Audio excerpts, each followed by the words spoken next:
तो जितने भी चैनल को देख रहे हैं वो हमारे चैनल को सब्सक्राइब करें। हम आपसे बस एक ही चीज़ मांगते हैं कि हमारा भी एक हौसला बढ़ता है। सर, एक सब्सक्राइब हमारे लिए बहुत ही महत्वपूर्ण रहता है। चाहे 1 करे, चाहे 100 करे, चाहे 1000 करे। एक सब्सक्राइब से हमारा बहुत मनोबल बढ़ता है कि हमें भी सपोर्ट लगता है कि हाँ, हमने जो वीडियो बनाया है वो आप तक पहुँचा है, आपके दिल को छुआ है।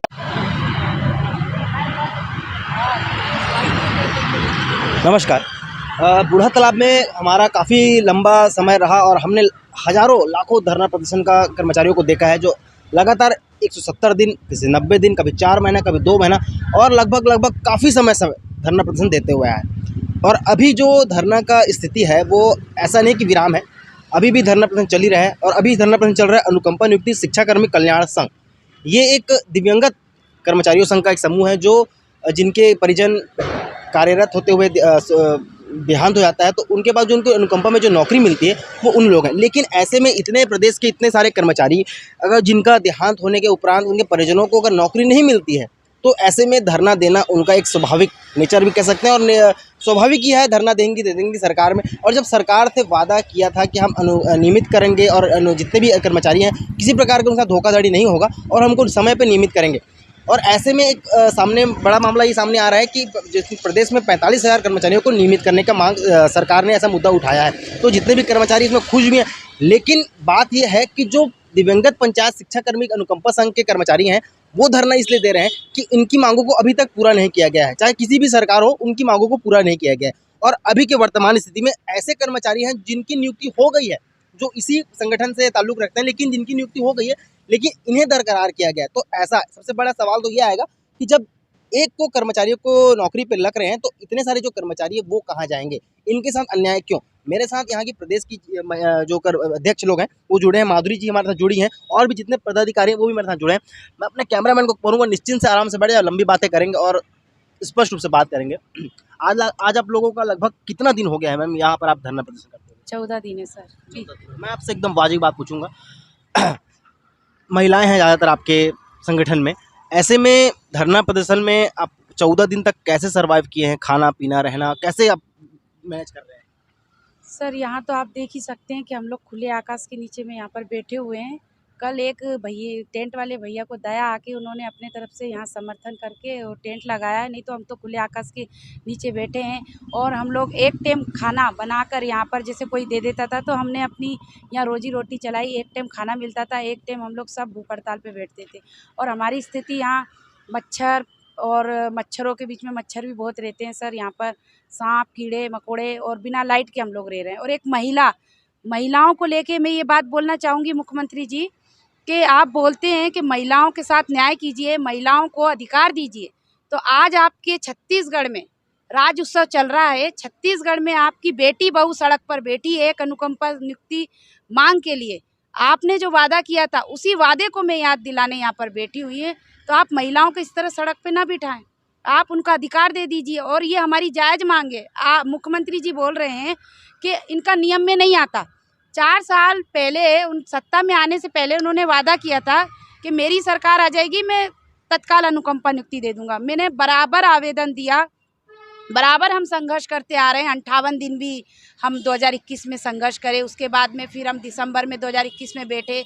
उसके बाद हमको एक आश्वासन मिला, कमेटी भी बनी, आश्वासन मिला आपका निराकरण तत्काल किया जाएगा। आज 13 महीने में हम लोगों को यहाँ पर बैठने के लिए सरकार ही मजबूर कर दी। क्या करें साहब, क्योंकि हमें बच्चों को पालने में तकलीफ़ हो रही है, घर चलाने में तकलीफ़ हो रही है। मुखिया के जाने से हमारी जो हमारे कमाने वाले थे उनके जाने से हम अस्त व्यस्त हो गए। महिला लोगों को सड़क पर बिठाने की बात कौन कर रहा है? सरकार ही हमको यहाँ पर मजबूर करने में बिठाई है। हम तो विश्वास करके यहाँ से स्थगित कर दिए थे अपनी 58 दिन की आंदोलन को, फिर से हमें यहाँ बुलाया गया। तो मुख्यमंत्री जी से तो मैं यही कहना चाहूँगी कि इस तरह महिलाओं को यहाँ ना बिठाए। आपकी बेटी, आपकी बहू यहाँ संघर्ष कर रही है, आप उनको न्याय दे दीजिए, योग्यता अनुसार अनुकंपा नियुक्ति दे दीजिए। क्योंकि एक सरिता प्रेमी है बलौदा बाजार से, कसडोल में उनको 12वीं बेस में अनुकंपा नियुक्ति दी गई है, वो सिविलियन के पूर्व वाली थी। एक अभी 5-6 महीने पहले एक नियुक्ति की गई है 12वीं बेस में। एक रायगढ़ का जो केस है उनको प्यून बना दिया गया है, 2016 का केस है।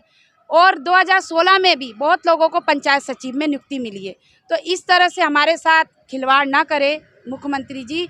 आपकी बेटी और आपकी बहू यहाँ पर बैठी है अनुकंपा नियुक्ति मांग के लिए, तो आप तत्काल कर दीजिए। और 24 अक्टूबर से 20 अक्टूबर से हम यहाँ बैठे हैं, 24 अक्टूबर से हमारी बहनें अनशन पर है, जल और अन्न त्याग कर बैठी है, बराबर बेहोश हो रही है, अस्पताल जा रही है। सरकार को सब कुछ पता है कि यहाँ पर जो बैठी हैं वो अस्पताल जा रही है, पूरा रिपोर्ट जा रहा है उनके पास, लेकिन वो मौन है। वो मौन क्यों है, ये बात समझ में नहीं आ रही है। मैं बस उनको वादा यहाँ याद दिलाने के लिए बैठी हूँ, और अनुकंपा नियुक्ति मिलेगी तभी ये विधवा यहाँ से उठेगी, नहीं तो अगर उनकी लाश भी जाती है वो भी है ना हमारे घर वालों को मंजूर है। और ये भी बात है सामने में कि हम अकेले नहीं मरेंगे, हमारा पूरा परिवार यहाँ पर आके और यहाँ मरेगा।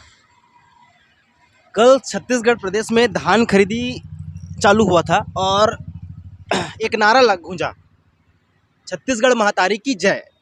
तो महतारी ये भी हैं, ये भी किसी की बेटी हैं, किसी की बहू हैं, किसी की पत्नी है, किसी की बहन है, सभी प्रकार की महिलाएं हैं। और इस प्रकार से अगर ये कोई बड़ा चीज़ नहीं मांग रहे हैं आपसे, आपसे केवल ये बोल रहे हैं कि जो अनुकंपा नियुक्ति के तहत नौकरियां मिलती हैं उनके परिजनों को, वो उतना ही मांग रहे हैं, उससे ज़्यादा नहीं, और वो भी योग्यता के अनुसार से। ये नहीं किसी कलेक्टर में हमको पोस्ट मिटा दी, यूपीएससी का फाइट करके जो एक IAS रैंक का अधिकारी रहता है उस पोस्ट दे दी, नहीं, जो कर्मचारी जिस योग्यता को रखता है उसी की नौकरी की मांग कर रहे हैं, उससे ज़्यादा मांग नहीं कर रहे हैं। और मैं एक तो बात आपसे कहना चाहूँगा, आप इतने दूर से अपने घर परिवार को छोड़ के आए हैं, ऐसे में आप लोगों का जो परिवार का जो सपोर्ट रहता है, अपने परिवार, माता पिता, भाई बहन, कहीं ना कहीं याद आता होगा। 14 दिन हो गए, बहुत दिन हो गया, लगभग 2 हफ्ता हो गए, आपके बच्चे हैं घर में, पूछते होंगे माँ कब आओगे, बहन कब आओगे, क्या बोलोगे अपने परिवार वालों के लिए? बता दीजिए। सर, परिवार में मेरे दोनों बच्चे अकेले रह रहे हैं घर में, परिवार का कोई सपोर्ट नहीं है, दादा दादी भी ध्यान नहीं दे रहे। उनका कहना है कि हमारा बेटा चला गया, तो उनका बेटा तो उनकी बहू भी ख़त्म हो गई है उनके लिए। और बहुत सी ऐसी महिलाएं जिनको दुत्कारा जाता है, निकाला जाता है घर परिवार से। मेरी बेटियां आज ही गई है सर, आज ही गई है, मिलने आई थी, याद आ रही थी, बहुत रो रही थी। तो और भरे दिवाली में वो लोग अपने घर में अकेले थे, किसी के यहाँ तो पकवान भी बनता है सर, मिठाइयाँ बढ़ती है, लेकिन मेरी बेटियाँ, उनको सिर्फ चावल सब्जी नसीब हुआ होगा अगर वो बनाई होंगी तो। लेकिन आज ऐसी स्थिति पे हम आ गए, सरकार हमको इस स्थिति में ला दी है कि आज हम अपने अधिकार के लिए सड़क पर बैठ रहे हैं। और जो संविदा और अनियमित कर्मचारी है उनको 45,000 उनको नियमित किया जाना है करके एक खबर आई है सर, है ना, बहुत ज़ोर शोर से चल रहा है वो। और अनियमित कर्मचारी यहाँ पर आए थे समर्थन देने। तो मैं ये बोलना चाहूँगी सरकार से कि हमारा संविलियन नहीं हुआ, हमारे पतियों का संविलियन नहीं हुआ था, तो आप भी हमको नियमित कीजिए और तकनीकी संविलियन मानते हुए योग्यता के आधार पर नियुक्ति दीजिए।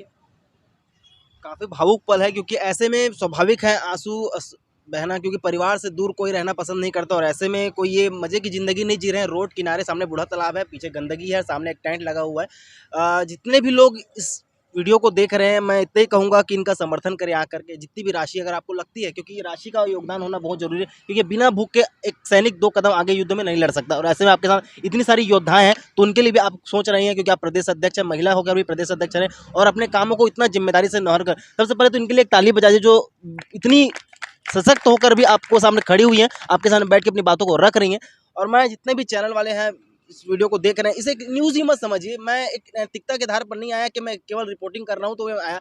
मुझे बहुत दुख लगा जब मैं अपने स्टूडियो में था, मैं बैठा, जब मुझे जानकारी प्राप्त हुआ कि ऐसे कर्मचारी यहाँ पर बैठे हुए हैं, लगभग 14 से 15 दिन हो गए हैं और इनका खोज खबर करने वाला सरकार का कोई प्रतिनिधिमंडल नहीं आया। तो मुझे लगा कि नहीं, मैं एक बार इनके पास जाता हूँ और इनके वीडियो बनाकर सरकार तक इनकी बातों को पहुँचा के, मैं आपसे एक वादा जरूर करता हूँ, पंचायत का मामला है तो मैं एक बार इनके जो मंत्री हैं मैं उनसे एक बार पूछूंगा जा करके, इसके बारे में जो भी जानकारी रहेगा स्पष्टीकरण मैं सामने पूछूंगा, और अगर हो सके तो आपसे बात भी कराने की कोशिश करूंगा। सर, मैं मिली थी, एक बार और बोलना चाहूँगी, मैं पंचायत मंत्री रविंद्र चौबे जी से मुलाकात की जब उन्होंने पदभार संभाला, तो उन्होंने कहा कि ये शिक्षा विभाग का केस है, आप शिक्षा मंत्री से मिलिए।